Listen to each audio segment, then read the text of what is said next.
Hello, my name is Leonardo Tavera Montiel. I'll be talking about the ideological factors of dissociative identity disorder instead of treatment or symptoms associated with it. Now, there is a lot of controversy within the field because there's two schools of thought. There's the fantasy model and the stress model. The fantasy model relies on iatrogenic forces, which basically means that people with high susceptibility are more likely to show dissociative identity disorder because they've believed they're psychiatric professionals and to believing that they have the symptoms of dissociative identity disorder.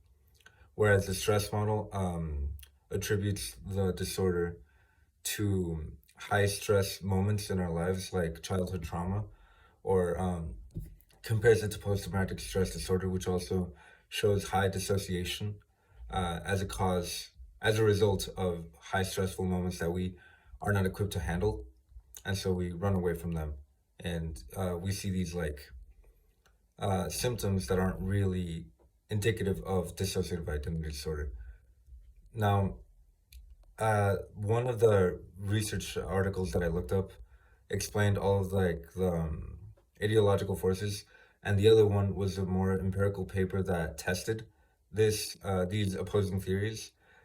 Now, both of the papers actually lean towards the stress model because it mostly looked at physiological effects when they tested two groups of patients, ones with confirmed dissociative identity disorder and others with high susceptibility and perceiving they had dissociative identity disorder, and how they reacted to sort of neutral text and stress inducing text.